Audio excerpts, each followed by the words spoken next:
ఓం మహాగణాధిపతయే నమః. ఓం గురుభ్యో నమః. ఓం శ్రీమాత్రే నమః. పరమేశ్వర స్వరూపమైనటువంటి జ్యోతిష, వాస్తు మరియు ఇతర అనేకమైనటువంటి శాస్త్రములను మనకు అందించినటువంటి మహర్షులకి నమస్కారం. హయగ్రీవ హయగ్రీవ హయగ్రీవేతి యోపదేత్ తస్స నిస్సరతే వాణి జహ్నుకన్యా ప్రవాహవత్. అరుణాం కరుణాతరంగితాక్షీం ధృతపాశాంకుశపుష్పబాణచాపాం అనిమాదిభిరావృతాం మయూకైః అహమిత్యేవ విభావయే భవానీం. శ్రీమాత్రే నమః. ప్రేక్షకులకి ఆ లలితాంబిక అమ్మవారి యొక్క అనుగ్రహం పరిపూర్ణంగా కలగాలని మనస్ఫూర్తిగా కోరుకుంటూ మనం ఈరోజు చెప్పుకోబోయేటువంటి విషయాలు ఏమిటి అని చెప్పి చూసుకున్నట్లయితే, షష్టగ్రహ కూటమి, ఈ 6 గ్రహాలు, అందులో చంద్రుడు కేవలం ఒక్కరోజు మాత్రం వీళ్ళతో కలిసి ఉంటాడు. ఒక రోజు తర్వాత 1.5 డే తర్వాత జరిగిపోతాడు ముందుకి. దాని తర్వాత 5 గ్రహాలు మాత్రమే కలిసి ఉంటాయి మీనరాశిలో. ఈ 5 గ్రహాలు కూడా 14వ తేదీ వరకు కలిసి ఉంటాయి. దాని తర్వాత రవి, దాని తర్వాత శుక్రుడు, అలా ఒక్కొక్కటి మారిపోతూ ఉంటుంది. మరి ఈ 14 రోజుల పాటు ఈ గ్రహాల యొక్క కలయిక వల్ల ఏప్రిల్ మాసంలో, మార్చ్ ఎండింగ్ నుంచి ఏప్రిల్ 14వ తేదీ వరకు ఎటువంటి ఫలితాలు రానున్నాయి, ఏ విషయాల పట్ల జాగ్రత్త వహించాలి అనేటువంటి విషయాలు చెప్తుంది నేనైనప్పటికీ కూడా చెప్పిస్తుంది సాక్షాత్ లలిత అమ్మవారిగా భావిస్తూ ఒక్కొక్క లగ్నం గురించి, లగ్నం తెలియని వారి రాశి గురించి తెలుసుకుందాం. వృషభ లగ్నము, మీ యొక్క లగ్నానికి ఈ షష్టగ్రహ కూటం అనేటువంటిది ఏదైతుందో లాభస్థానంలో ఉంటుంది.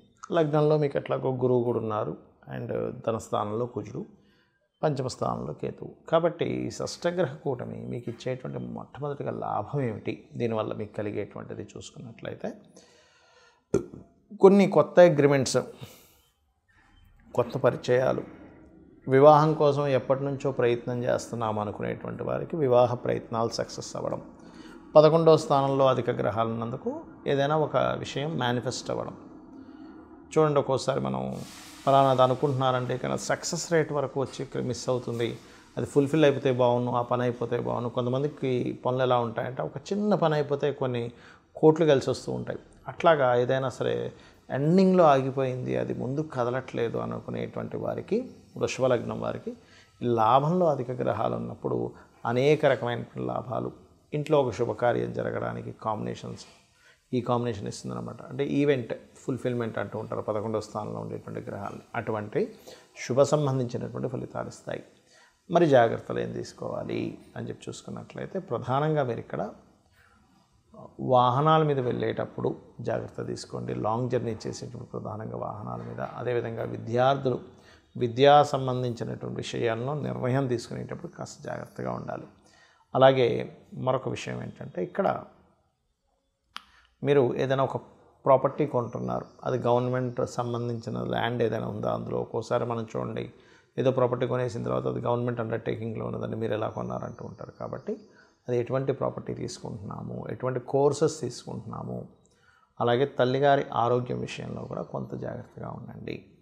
ఇక్కడ ఏమవుతుంటుందంటే, ఒక్కోసారి మన ఎక్స్పెక్టేషన్స్ ఫలానంత లాభం రావాలని ఒక టార్గెట్తో వెళ్తూ ఉన్నప్పుడు మనకి కొంత స్ట్రెస్ అనేది పెరుగుతూ ఉంటుంది. పోయి అంటే వస్తాయి, అన్ని రకాల లాభాలు వస్తాయి, కానీ ఈ యొక్క విషయంలో ఎందుకంటే ఇక్కడ ఆలోచన స్థానంలో మీకు కేతు ఉన్నాడు.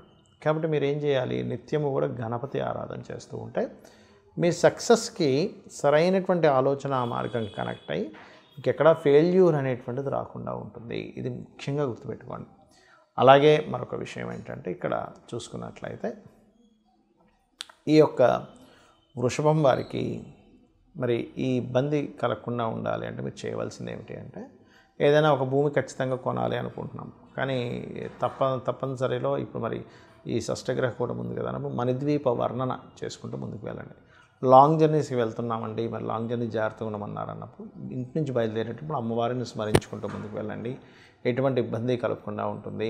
మరియు నిత్యము గణపతి ఆరాధన చేసుకోవడము, రాహుకేతు శని గ్రహాల దగ్గర దీపారాధన చేయండి. అనే విధాలా మీకు బాగుంటుంది. సర్వసాధారణంగా అందరికీ జాతచక్రం ఉండదు, అంటే వాళ్ళు పుట్టిన డేటు, టైము, ప్లేస్ ఏం తెలియదు. మరి అలాంటి వాళ్ళు ఏం చేయాలి అంటే, ఈ 6 గ్రహాల యొక్క కూటం అనేటువంటిది జాతకం ఉన్నా లేకపోయినా అందరికీ పడేటువంటి న్యాచురల్ ఎఫెక్ట్ ఏమిటంటే, ఇన్వెస్ట్మెంట్స్ కావచ్చు, సహజంగా ఉండేటువంటి నిర్ణయాలు తీసుకునేటువంటి విషయాల్లో కావచ్చు, ఉద్యోగ సంబంధించిన విషయాల్లో కావచ్చు, అనేకమైనటువంటి మార్పులను ఇస్తుంది. ఇది జనరల్గా పడుతుందన్నమాట.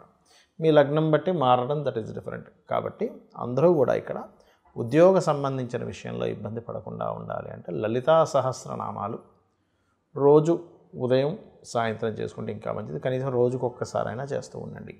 అదేవిధంగా అందరూ కూడా గోశాలకు వెళ్ళి గోవులకి కాస్త బెల్లము, అదేవిధంగా చూసుకున్నట్లయితే గ్రాసము ఇవి తినిపిస్తున్నట్లయితే ఇబ్బంది ఉండదు. అయితే మరి ఈ షష్టగ్రహ కూటం అనేటువంటిది దేశకాలాల మీద ఏదైనా ఎఫెక్ట్ పడుతుందా, ఏదైనా రోగాలు లాంటివి వస్తాయా అంటే ఒకటే గుర్తుపెట్టుకోండి, మనం గతంలో కూడా ప్రిడిక్ట్ చేసాం. అప్పుడు ఏదో అయిపోతుంది, కరోనా లాంటిది ఏదో వస్తుంది అంటే అట్లాంటిది ఏమీ రాదు, ఏదో చిన్న వచ్చిపోతాయి కానీ లాక్డౌన్స్ లాంటివి ఏమీ జరగమని చెప్పాము. కాకపోతే ఈ 14 రోజుల పాటు ఉండేటువంటి గ్రహాలు కలిసి ఉన్నప్పుడు ఏమవుతుందంటే కొంచెం ఇమ్యూనిటీ సిస్టమ్స్ మీద, కొంచెం తీసుకునే నిర్ణయాల మీద, దేశకాల పరిస్థితుల్లో తీసుకునే నిర్ణయాల మీద, అదేవిధంగా ఇక్కడ మీకు ఈ 6 గ్రహాలు ఇక్కడ ఉండగా ఇక్కడ కుజుడు ఇక్కడ ఉంటున్నాడు 3వ స్థానంలో. కాబట్టి ఏంటి, కొన్ని సరిహద్దుల్లో కొన్ని దాళ్ళు లేనట్లయితే ఈ పర్టికులర్గా ఈ శని రాహువులు కలిసినందుకు మీన రాశిలో పెద్ద పెద్ద పీఠాధిపతులకి గురువుల మీద కొంతవరకు ఎఫెక్ట్ కలగడము, కొంత ఈ రాజకీయ సంబంధంగా ఉండేటువంటి కొన్ని మత సంబంధంగా రాజకీయ సంబంధంగా ఉండేటువంటి విషయాల్లో కొంతమంది ఒక చూడండి, ఇప్పుడు గ్రహాలు ఎలా అయితే ఆకాశంలో ఉంటాయో దాని యొక్క ఎఫెక్ట్ భూమి మీద సేమ్ యాజ్ ఇట్ ఈజ్ అలాగే చూపిస్తుంటుంది. అంటే ఏంటి, 6 గ్రహాలు కలిశాయి.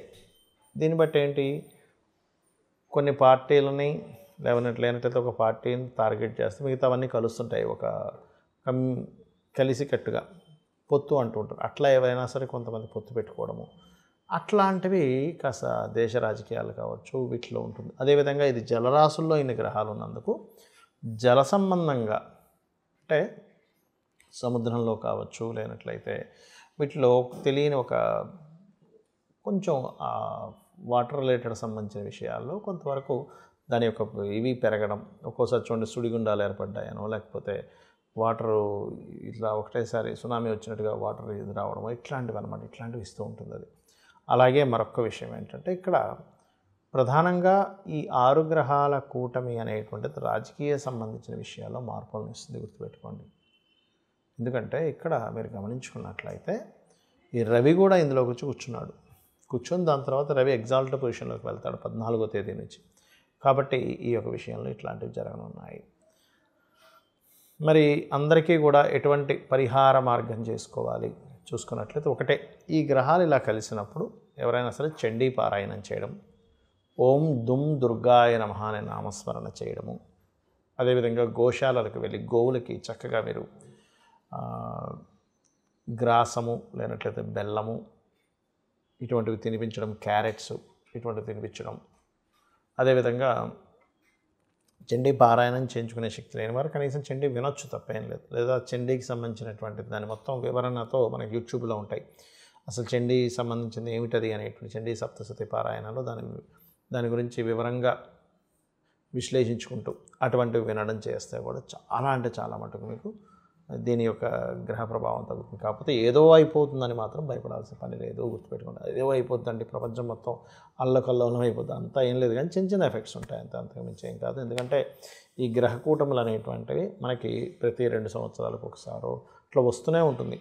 కాబట్టి పెద్దగా భయపడకండి. కాకపోతే ఇక్కడ ఏంటంటే మనం చూస్తున్నాం ఉద్యోగాల మీద పడుతున్నటువంటి ఎఫెక్ట్, ఉద్యోగాల మీద ఎక్కువ ఎఫెక్ట్ చూపిస్తుంది ఈ గ్రహ కూటమి అనేటువంటిది. కాబట్టి ముందు నుంచే కొంచెం అలర్ట్గా ప్లాన్డ్గా ఉండండి. ఇంకొక సపరేట్గా మనం ఆల్రెడీ ఇక్కడ కుంభంలోకి ఎంటర్ అయ్యేటప్పుడే 2.5-3 ఏళ్ళ క్రితమే మనం ప్రిడిక్ట్ చేసాం. ఏంటి, ఉద్యోగ సంబంధించినవి తగ్గుతూ ఉంటుంటాయి ఏఐ అనేటువంటిది రావడం వల్ల. కాబట్టి ఎవరికి వారు సొంతంగా ఏదైనా బిజినెస్లు చేసుకుంటుండాలి. సో అందుకని ఏంటంటే మీకు మీరుగా ఏం చేసుకోగలరు, తక్కువ ఇన్వెస్ట్మెంట్తో ఏం చేసుకోగలరు అనే ప్లానింగ్స్ ఎక్కువగా వేస్తూ ఉండండి. బికాజ్ ఆఫ్ ఈ శని ఇప్పుడంటే మీనంలోకి వస్తుంటాడు, కానీ ఇంకొక 2 సంవత్సరాల దాదాపుగా 2 సంవత్సరాల 1 నెల 2 నెలల తర్వాత ఇక్కడికి వెళ్తాడు మేషంలో, అంటే నీచ పొందుతున్నాడు. కాబట్టి ఈ యొక్క విషయంలో జాగ్రత్తగా ఉండండి. అందరూ కూడా అమ్మవారి యొక్క నామస్మరణ, అందులో ముఖ్యంగా ఉద్యోగం పోకుండా ఉండడానికి ఓం శ్రీమాత శ్రీ మహారాజ్ని శ్రీమత్ సింహాసనేశ్వరి నమః అని చేసుకోండి. అమ్మవారి అనుగ్రహం మీకు పరిపూర్ణంగా కలుగుతుంది. శ్రీమాత్రే నమః.